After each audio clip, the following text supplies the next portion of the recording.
बताते हैं, इससे चीज़ें और स्पष्ट होगी। रावण के बारे में बहुत ही गलत प्रचार है कि राम ने रावण को मारा, अच्छा किया। राम रावण का युद्ध हुआ था, लड़ाई नहीं हुई थी। याद रखिएगा, युद्ध के विषय में बहुत विस्तार से हम बता चुके हैं। और राम रावण का युद्ध क्या है? दोनों में जो परम धर्म के निकट हो उसकी बात एक दूसरे को मान ले। और रावण ये है, राम ये है।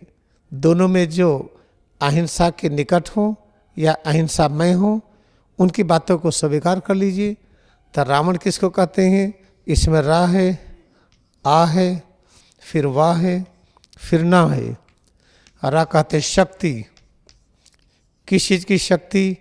आ है, 3 प्रकार की शक्ति, ब्रह्मा विष्णु और शिव की शक्ति। वाह क्या है? वाह में एक गोल चीज़ है, इसको कहते हैं जिसका आदि और अंत एक हो, अनंत, सर्वव्यापकता, और इसी को अनंत कहते हैं। सीधी रेखा, ये भी अनंत है। तो वाह का अभिप्राय हुआ परब्रह्म, निराकार सर्वव्यापी जो अस्तित्व है परब्रह्म, वो आ है, वह है। ना का मतलब इसके अलावा कुछ भी नहीं। रावण प्रवृत्ति क्या है?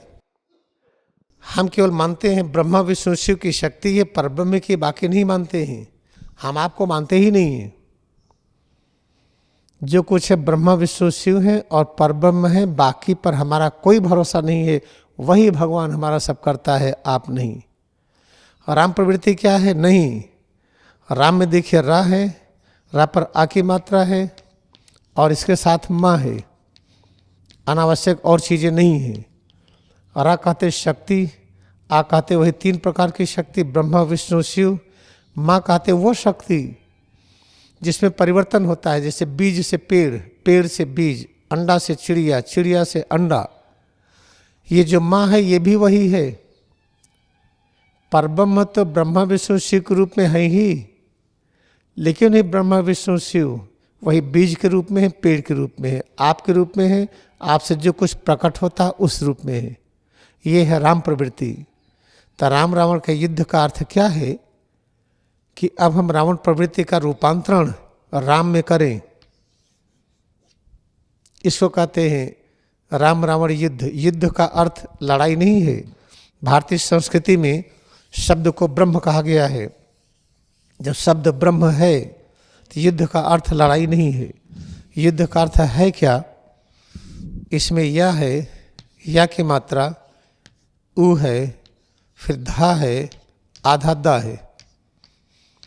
या कहते हैं यापन, यापन के पहले अक्षर को ले लिया गया या। यापन कहते हैं विस्तार अनंत तक हो, रुके ना। और ऊपर कहते हैं यानी विस्तार हमारा हो, ऊपर की ओर हो।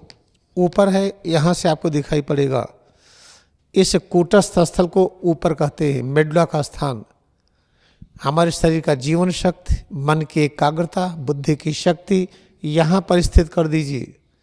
यहाँ पर स्थित कर देंगे तो हमें क्या मिल गया? यू मिल गया। फिर धा है, धा में आधा धा है और प्लस आ है।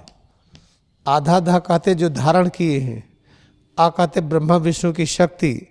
जब अपनी एकाग्रता को, मन की शक्ति को, बुद्धि की शक्ति को, जीवन तत्व को हम मेडुला के अंदर कूटस्थ केंद्र में स्थापित कर दिए, तब ज्ञान होता है पैर की उंगली से सिर तक हम जो धारण किए हैं ब्रह्मा विष्णु शिव साक्षात इस रूप में हैं। फिर है आधा दा। आधा दा कहते हैं दाता, परब्रह्म, निराकार परब्रह्म वही दाता है, वही ब्रह्मा विष्णु शिव के रूप में है। और उसी को हम अनुभव करें, उसी को हम जानें कि परब्रह्म ब्रह्मा विष्णु शिव के रूप में है और ब्रह्मा विष्णु शिव वही पृथ्वी के रूप में, आसमान के रूप में, हवा के रूप में, आप के रूप में, हमारे रूप में। इसको जब सिद्ध करते हैं उसी को युद्ध करना कहते हैं। युद्ध का अर्थ लड़ाई नहीं है। भारतीय संस्कृति में है ना कि शब्द ब्रह्म है, तब ब्रह्म अनंत, ब्रह्म का मतलब अनंत, आदि अंत नहीं उसमें। तो युद्ध का अर्थ क्या है? वह अर्थ जो हमारे अंदर इस ज्ञान को भर दे, इस शक्ति को भर दे कि बीमारियां दूर हो जाएं, चिंता दूर हो जाए, हम आपको ऐसे प्रेम करने लगे जैसे भगवान को प्रेम करते हैं। यह है भारतीय संस्कृति। तो राम रावण युद्ध का अर्थ ये नहीं है कि राम ने रावण को मारा, राम ने रावण प्रवृत्ति को राम में कर दिया। लोग यही कहते थे कि सेवा आपने किया, तो कहते थे आप कौन होते हैं, आप तो केवल नाम मात्र हैं, आप तो निमित्त मात्र हैं, भगवान ने कराया। ये है रावण प्रवृत्ति। आपने सेवा किया, आप ही हमारे भगवान हैं, ये है राम प्रवृत्ति। तो भारतीय संस्कृति में कहीं मारकाट नहीं है, अहिंसा के मार्ग पर चलने की बात है, सेवा करने की बात है। और सेवा तभी करेंगे जब आप इसको सिद्ध करने में लग जाइए कि परमात्मा आपके रूप में है, परमात्मा पृथ्वी के रूप में है, आसमान के रूप में है, सिर से पैर की उंगली तक जिसे हम हाड़ मांस कहते हैं, साक्षात परमात्मा इस रूप में है।